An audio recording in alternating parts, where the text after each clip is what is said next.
Okay तो भाई finally इस पूरे साल का अभी तक का सबसे बेहतरीन स्मैकडाउन खत्म हो चुका है भाई। पूरे स्मैकडाउन के ऊपर क्या हुआ मैं आपको ए टू जेड में आपको सब कुछ बताने वाला हूँ। तो भाई आइए हम शुरू करते हैं क्या हुआ पूरा स्मैकडाउन को और मैं आपको डिटेल में बताऊंगा। उससे पहले सारे लोग चैनल को सब्सक्राइब कर दीजिए। तो सबसे पहले भाई आज का स्मैकडाउन का स्टार्टिंग हमें कोडी रोड्स के द्वारा देखने को मिलता है। उसके बाद भाई उनको आकर रैंडी ऑर्टन ज्वाइन कर रैंडी ऑर्टन जैसे आते भाई आज के स्मैकडाउन के ऊपर उन्होंने भाई कोडी रोड्स का तारीफ का पुल उन्होंने बांध दिया। बताते हैं कोडी रोड्स तुम डब्ल्यूडब्ल्यूई कंपनी को एक टाइम पर छोड़कर चले गए थे, पर अब जब तुम वापस आए तो बिल्कुल परफेक्ट बनकर आए। आज के टाइम पर न्यू जनरेशन के इंस्पिरेशन हो तुम्हारे वजह से आज 99% डब्ल्यूडब्ल्यूई कंपनी आज के टाइम पर चल रहा है। पर मेरा भी एक सपना, मेरा ये सपना मुझे 17 टाइम वर्ल्ड चैंपियन बनना है, पर उससे पहले 15 और 16 टाइम मुझे वर्ल्ड चैंपियन बनना होगा। और इसलिए रेसलमेनिया 41 के अंदर जब तुम हरा दोगे जॉनसन को उसके बाद मैं तुम्हारे टाइटल के पीछे आने वाला हूँ। तुम्हारे टाइटल के लिए मतलब मुझे एक मैच चाहिए। तो यहाँ पर भाई रैंडी ऑर्टन ने फाइनली भाई आज के स्मैकडाउन को भी इस बात को बोल दिया कि भाई कोडी रोड्स का टाइटल शॉट मुझे चाहिए तुमसे। बाकी ड्रू मैकिंटायर वहां पर पहुंच जाते हैं। ड्रू मैकिंटायर बोलते हैं देखो भाई दो नेपो किड्स भाई आपस में एक दूसरे का तारीफ कर रहा है। जो एक्चुअली में रेसलमेनिया 41 के अंदर इस बार का रेसलमेनिया के अंदर मेरा कोडी रोड्स का मैच होना चाहिए था, पर डब्ल्यू वाले ने इस वाले मैच को करवाए ही नहीं। फिर उसके बाद भाई कोडी रोड्स ड्रू मैकिंटायर के ऊपर अटैक करते हैं। फिर भाई रैंडी ऑर्टन आरकेओ लगाने की कोशिश करते हैं ड्रू मैकिंटायर। यहाँ पर भाई आरकेओ रैंडी ऑर्टन लगा नहीं पाते हैं। ड्रू मैकिंटायर सीधे वहां से भाग जाते हैं। बाकी दिन इसके बाद आगे में सो के बैक स्टेज हमें पाइपर नेविन देखने को मिलती है। भाई मतलब पूरा सिक्योरिटी वगैरह सारा लोग को चेक करना शुरू कर देती है। लॉकर रूम के अंदर जाती है, सारा लोग का भाई वो चेक करना मतलब शुरू कर देती है ताकि भाई चेल्सी ग्रीन के ऊपर कोई वेपन से अटैक ना कर सके। बाकी भाई पाइपर नेविन जो है भाई उनका टैग टीम बन चुका अपने बॉडीगार्ड पार्टनर के साथ। मैं उनका नाम भूल गया। आज के स्मैकडाउन को भी इनका बेसिकली भाई टैग टीम मैच हुआ और मैच के अंदर वही होता है भाई इनकी जो बॉस रहती है हमारी चेल्सी ग्रीन इस मैच के अंदर आकर डिस्ट्रैक्शन करना शुरू कर देती है, जिसके कारण भाई पाइपर नेविन भाई स्मैकडाउन के ऊपर इस मैच को बहुत इजीली विन कर जाती है। मैच विन करने के बाद इन लोग फिर से अटैक कर रहे थे, तो भाई सेफ करने के लिए आज के स्मैकडाउन के ऊपर जेलिना वेगा यहाँ पर जेलिना वेगा आकर भाई यहाँ पर स्टार्टिंग में फाइट बैक करने की कोशिश करती है, पर भाई इन लोग तीन थे, जेलिना वेगा यहाँ पर एक ही बची। जेलिना वेगा को भी ये पीट देते हो। ये तीनों अब करंट में एक टीम बन चुकी है। देन इसके बाद आगे में शो के ऊपर हमें ब्रॉन स्ट्रोमैन का मैच हमें एले नाइट के साथ हमें देखने को मिला। बेसिकली ये जो मैच हो रहा था बेसिकली भाई ये मैच जो हो रहा था यूएस टाइटल के लिए हो रहा था, पर इस मैच के लास्ट में हमें जेका फाटू देखने को मिलता है। अब जेका फाटू भाई एक तरफ सोलो सिक्वा से भी चिड़े हुए, दूसरी साइड भाई आकर वो बार बार ब्रॉन स्ट्रोमैन के ऊपर बुरी तरीके से अटैक कर रहे हैं। आज के स्मैकडाउन के ऊपर एले नाइट को तो जाने दिया, पर भाई ब्रॉन स्ट्रोमैन के ऊपर बहुत ज्यादा मल्टीपल भाई मतलब बुरी तरीके से उन्होंने ब्रॉन स्ट्रोमैन को तोड़ दिया आज के स्मैकडाउन को। जब वो तोड़ देते हैं उसके बाद वो बैक स्टेज पहुंचते हैं। बैक स्टेज जैसे पहुंचते हैं भाई सोलो सिक्वा टामा टोंगा दोनों एक साथ हो चुके हैं। मुझे लग रहा था भाई टामा टोंगा मतलब जेका फाटू के साथ है, पर भाई नहीं, टामा टोंगा भाई सोलो सिक्वा के साइड अब हो चुके हैं। टामा टोंगा और सोलो सिक्वा भाई मतलब दोनों पूछना शुरू कर देते हैं जेका फाटू से तुम्हें किसने लॉ किया मैच के अंदर जाकर मतलब अटैक करने के लिए, मेरे से पूछे थे। जेका फाटू यहाँ पर बोलते हैं देख भाई पिछले स्मैकडाउन को मैंने तो तुम लोग से बोला नहीं था, पर फिर भी तू आकर मैच के अंदर इंटरफेरेंस क्यों किया था, तुम्हारे पास इसका कोई जवाब नहीं है। दूसरी चीज क्या है, मुझे यूएस टाइटल अब चाहिए मेरे पास, मुझे फैमिली के लिए वो वाला टाइटल चाहिए। तुम लोग मेरा साथ दे रहे हो फिर तुम लोग मेरा साथ नहीं दे रहे हो, इससे मुझे घंटा फर्क नहीं पड़ता, मुझे वो टाइटल वापस चाहिए। चाहे वो टाइटल मैं तुम्हारे साथ रहकर विन करूंगा, चाहे वो टाइटल तुमसे अलग होकर मैं विन करूंगा, पर मुझे टाइटल विन करना है। तो भाई एक्चुअली जेका फाटू का मैच रेसलमेनिया 41 के अंदर होने किसके वाला है, मतलब वो ब्रॉन स्ट्रोमैन के अगेंस्ट फाइट करेंगे या फिर यूएस टाइटल के अगेंस्ट फाइट करेंगे या फिर सोलो सिक्वा के अगेंस्ट फाइट करेंगे। मैं आपको नेक्स्ट वीडियो के अंदर अच्छा से एक्सप्लेन करूंगा। फिर फिलहाल के लिए भाई इनका मतलब वही झगड़ा जारी है। शो के बैक स्टेज भाई वही ड्रामा होता है। यहाँ पर कार्मेलो हाइस मिज रहते हैं, आकर भाई यहाँ पर जिमी उसो का मजाक उड़ाना शुरू कर देते हैं। जिमी उसो का मैच भाई आज के शो के ऊपर ऑफिशियल हो जाता है, मतलब मिस के अगेंस्ट आज के स्मैकडाउन के ऊपर बेसिकली ये मैच होने वाला है। बाकी भाई हमें नियोमी आज के स्मैकडाउन के ऊपर देखने को मिलते हो। बैक स्टेज से भाई उनका पूरा रोने वाला एक पूरा प्रोमो हमें देखने को मिलता है। नियोमी रोते हुए इस बात को बोलते कि मैं और बियांका बेलर काफी टाइम से दोस्त थे, हम लोग को ये लग रहा था हम लोग डब्ल्यूडब्ल्यूई कंपनी के अंदर काफी अच्छा काम करेंगे, पर अचानक से जेट कारगिल आ जाती है। जेट कारगिल आकर हमारी दोस्ती को तोड़ देती है। मैं अंदर से जेट कारगिल को नफरत करना शुरू कर दिया था, इसलिए मतलब मैं ये सारा चीज को किया। बाकी आगे हमें शो के ऊपर भाई नियोमी का मैच हमें मिया एम के साथ देखने को मिलता है। डब्ल्यू वाले इस वाले मैच को ऑफिशियल की थी। इनका मैच जैसे हो रहा था भाई जेट कारगिल आकर नियोमी के ऊपर अटैक करने की कोशिश करती है और नियोमी भाई सीधा वहां से भाग जाती है। वैसे नियोमी भाई जाने से पहले थोड़ा सा लाल परी के ऊपर भी अटैक कर दी थी, पर नियोमी वहां से भाग जाती है। अब भाई सामने से सार्लोट फ्लेयर आ रहे होते, इधर से भाई जेट कारगिल जा रहे होते, मतलब इनका भाई हमें कमाल का यहाँ पर फेस ऑफ ही देखने को मिलता है, कुछ होता नहीं इनके बीच। बाकी डब्ल्यू वाले भाई आज के स्मैकडाउन के ऊपर सार्लोट फ्लेयर का मैच भाई मिया एम के साथ उसके बाद ऑफिशियल कर देती है। ये मैच होता है, इस मैच को भाई मिया एम हार जाती है। मुझे नहीं पता डब्ल्यू वाले भाई मतलब क्यों इस वाले मैच को डाली थी यहाँ पर, मतलब कोई सेंस यहाँ पर बनता नहीं था। बाकी यही मैच होता है। देन इसके बाद आगे में शो के ऊपर भाई ड्रू मैकिंटायर का मैच हमें रैंडी ऑर्टन के साथ देखने को मिलता है। भाई मतलब बिलीव नहीं हो रहा था स्मैकडाउन के ऊपर ये मैच हो रहा है। मैच के अंदर होता क्या भाई केविन ओवंस हमें देखने को मिलते हैं। केविन ओवंस को देखकर भाई रैंडी ऑर्टन यहाँ पर मतलब थोड़ा सा डिस्ट्रैक्ट हो जाते हैं। रैंडी ऑर्टन भाई यहाँ पर ऑलमोस्ट मैच को विन करने वाला होता है, पर डिस्ट्रैक्शन के कारण भाई उनको सीधे यहाँ पर क्लेमोर किक ड्रू मैकिंटायर का खाना पड़ता है। फिर भाई रैंडी ऑर्टन भाई मैच के अंदर हार जाते हैं। ड्रू मैकिंटायर भाई इस मैच के अंदर विन कर जाते हैं फाइनली। इसके बाद भाई हमें बैक स्टेज का सेगमेंट देखने को मिलता है, जहाँ भाई आज के शो के बैक स्टेज क्या नाम है भाई इसका, टिफनी का भाई मतलब ये पूरा सेगमेंट टिफनी रेसलमेनिया मैच के बारे में बात करती है कि अगर सार्लोट शार्लेट फ्लेयर अगर मुझे हरा देती तो कोई भी बड़ा चीज नहीं होगा। शार्लेट फ्लेयर बहुत बड़ी सुपरस्टार है, मैं भी जस्ट एक न्यू सुपरस्टार हूं। पर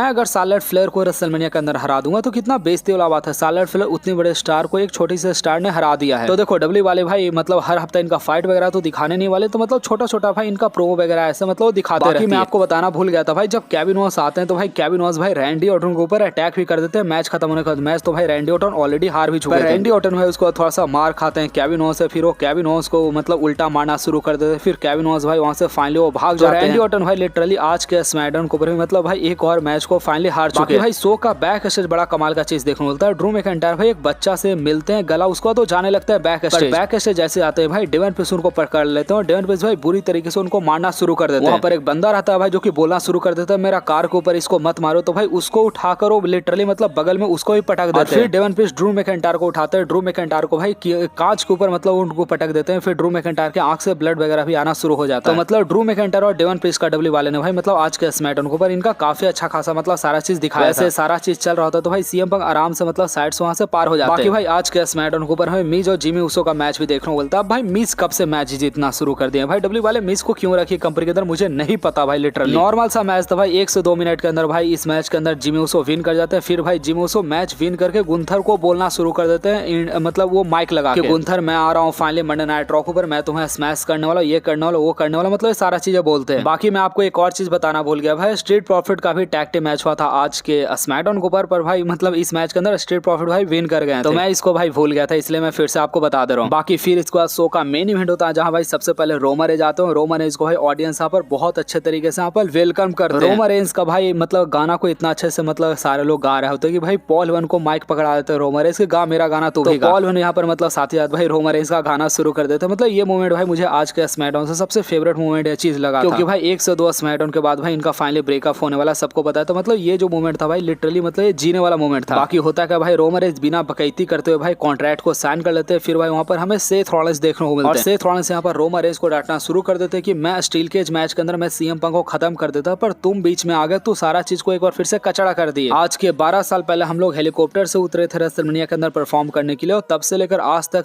हम लोगों ने मिलकर डब्ल्यूडब्ल्यूई कंपनी को बहुत कुछ दिया। रोमन रेंज भी बोलते कि भैया तूने नहीं दिया, मैंने ज्यादा दिया, तुमसे मैंने बहुत ज्यादा दिया, मैं ट्रैवल चुप हुआ, मैंने कंपनी को मतलब बहुत ज्यादा दिया। बाकी सेथ रॉलिंस बोलते कि सारा कचड़ा को मुझे ही साफ करना पड़ेगा। उसके बाद हमें सीएम पंक देखने बोलते हैं। सीएम पंक को पता चलता है फाइनली हम लोग रेसलमेनिया को मेन इवेंट कर रहे हैं, और भाई पॉल वन भाई यहाँ पर मतलब जाकर भाई सीएम पंक को गला लगना शुरू कर देते, सीएम पंक को समझाना शुरू कर देते 10 साल बाद तुम्हारा फाइनली ड्रीम पूरा हो रहा है। तो सीएम पंक भाई यहाँ पर काफी ज्यादा इमोशनल हो जाते हैं। सीएम पंक और पॉल वन भाई एक दूसरे को मतलब गले भी लगते हैं। फिर वहाँ पर रोमन रेंज बोलते हैं कि भैया मेरे को एक्नॉलेज करो, क्योंकि मेरे वजह से तुम्हें रेसलमेनिया का मेन इवेंट मिल रहा है। सीएम पंक जो है भाई रोमन रेंज को एक्नॉलेज कर लेते हैं। ये चीज को देखकर सेथ रॉलिंस बिल्कुल गुस्सा हो जाता है। सेथ रॉलिंस भाई स्मैकडाउन छोड़कर भाग जाते हैं। तो यही कुछ हुआ था भाई आज के स्मैकडाउन के ऊपर। बहुत सारे सवाल भाई आप सबके माइंड में होंगे, जिसको हम लोग नेक्स्ट वीडियो के अंदर अच्छे से कवर करने वाला। तो भाई सारे लोग वीडियो को लाइक करके सारे लोग चैनल को सब्सक्राइब करना मत भूलिएगा।